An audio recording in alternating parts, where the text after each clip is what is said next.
Hey man, let's talk about something most guys get completely backwards. You think being supportive means being her emotional dumping ground. You think listening to every problem, every complaint, every drama makes you the good guy. But what if I told you that's exactly why she's losing attraction to you? What if I told you that every time you play therapist, you're killing the very thing that made her want you in the first place? Today we're breaking down why being her emotional support system is the fastest way to the friend zone. And more importantly, how to flip the script so she craves you instead of draining you. This isn't about being cold. This isn't about not caring. This is about understanding the difference between being a man she desires and being a man she uses. So listen up, because this might be the wake-up call you need. The first thing you need to understand, you're solving problems she never asked you to solve. Here's where most men mess up. The moment she starts talking about her day, her boss, her friends, her family, you jump into fix-it mode. You start giving advice, offering solutions, telling her what she should do. But here's the thing, she doesn't want solutions. She wants to be heard. There's a massive difference. When she tells you about her terrible day at work and you immediately start with, well, you should talk to your manager, or maybe you need to find a new job. You just became her dad, not her man. Women don't vent to create action. They vent to create connection. But you're treating every conversation like a business meeting where problems need solutions. And that kills attraction faster than anything, because now you're not the guy she wants to be with. You're the guy she comes to when she needs free therapy. Think about it. When was the last time she vented to you about something and you just listened? Really listened, without trying to fix it, without offering your opinion, without making it about what you think she should do? Probably never. And that's exactly why the dynamic shifted. She talks, you solve. She complains, you analyze. She shares, you lecture. And somewhere along the way, you became her unpaid counselor instead of the man she can't get enough of. Here's what attractive men do. They listen without the need to fix. They might say, that sounds frustrating, or I can see why that bothered you. And then they change the subject. They don't get sucked into the emotional quicksand because they understand their role isn't to be her therapist. The second thing, destroying your attraction. You're always available for her emotional emergencies. Let me ask you something. When she texts you with some crisis, some drama, some emotional breakdown, do you drop everything to respond? Do you cancel plans, rearrange your schedule, make yourself instantly available because you think that's what a good man does? Here's the brutal truth. Always being available makes you predictable, and predictability kills desire. Women are attracted to men who have their own lives, their own priorities, their own boundaries, not to men who exist solely to manage their emotions. When you're always on call for her emotional needs, you're not being supportive. You're being needy. You're showing her that her problems are more important than your life, that her feelings matter more than your time. And that creates the opposite of attraction. I know what you're thinking, but she needs me. She depends on me. Listen, man. She survived before you. She'll survive without you constantly rescuing her from her own emotions. In fact, the more you try to save her from every emotional situation, the weaker you make her, and the less she respects you. Attractive men have what I call selective availability. They're there when it matters, but they don't drop everything for every minor crisis. They might say, I can see you're going through something, but I'm in the middle of something important right now. We can talk about this later. And guess what happens? She respects that boundary. She doesn't lose attraction. She gains it, because you just showed her you value yourself. Here's the third sign you've become her therapist instead of her desire. You've become her emotional tampon, not her lover.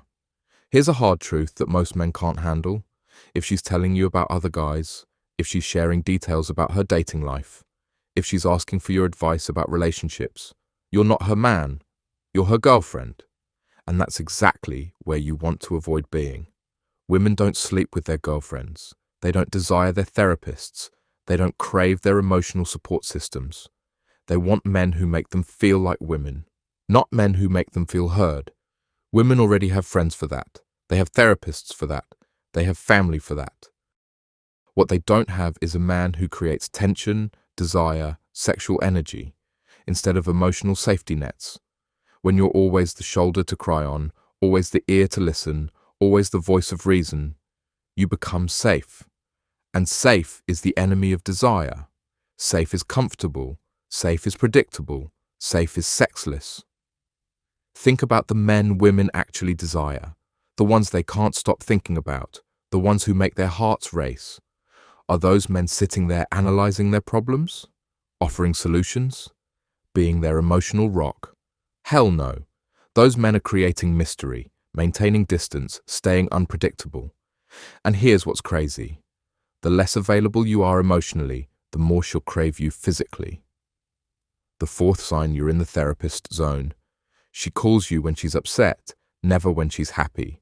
Pay attention to this one because it's a dead giveaway. When does she reach out to you? Is it when something good happens? When she's excited? When she wants to share positive news? Or is it only when there's drama? When she's stressed? When she needs someone to dump on? If you're only hearing from her during her low moments, congratulations. You've officially become her emotional garbage disposal, not the man she desires. Women call the men they're attracted to when they're happy. They want to share good news, excitement, positive energy with men they desire. But they call their therapists when they're upset. And if that's you, you've been categorized. Here's how you know the difference. A woman who sees you as more than her emotional support will text you random things throughout the day. She'll share funny stories, good news, exciting moments. She'll want you around when she's feeling good, not just when she's feeling bad. But if the only time your phone rings is when there's some crisis, some problem, some emotional emergency, you're not her desire, you're her crutch. And crutches get discarded the moment she doesn't need them anymore. So ask yourself honestly, when was the last time she reached out just because she was happy? Just because she wanted to share something positive with you? If you can't remember, you have your answer. Now here's how you flip the script and become her desire instead of her therapist. First, stop being so available every time she wants to vent, every time she has a problem, every time she needs emotional support. You don't have to be there. Learn to say, I can see you're dealing with something, but I've got plans tonight. Or, I understand you're frustrated, but I'm not the right person to help you work through this. It sounds harsh, but boundaries create attraction. Desperation destroys it. Second, when she does share problems, don't try to fix them. Listen for maybe 30 seconds, then redirect the conversation. I hear you, that sounds tough. Anyway, I was thinking about this thing we could do this weekend. Or, I get it, work was stressful. Let's talk about something better. What are you doing this weekend? Third, create positive associations with your presence. Instead of being the guy she calls when life sucks, be the guy she associates with fun, excitement, adventure. When she thinks of you, she should think of laughter, good times, sexual tension. Not problems, solutions, and emotional processing. Start suggesting activities that create positive memories. Instead of sitting there being her unpaid therapist, suggest going somewhere, doing something, experiencing something together. Because memories of fun create desire. Memories of emotional support create dependency. And fourth, understand that being her desire means being slightly unpredictable. She shouldn't know exactly how you'll react to every situation. She shouldn't be able to predict your responses, your availability, your emotional support. Sometimes you're there, sometimes you're not. Sometimes you engage with her problems, sometimes you redirect the conversation. This unpredictability creates the tension that fuels attraction. Look, man, I'm not telling you to be a heartless bastard. I'm not saying never be supportive, but there's a massive difference between being supportive and being her emotional crutch. Supportive men listen when it matters, but they don't absorb every problem. They offer perspective when asked, but they don't become unpaid counselors. They're there during real crises, but they don't respond to every minor emotional emergency. The goal isn't to stop caring. The goal is to stop being so available that you become predictable, so supportive that you become sexless, so understanding that you become her friend instead of her lover. Here's the truth.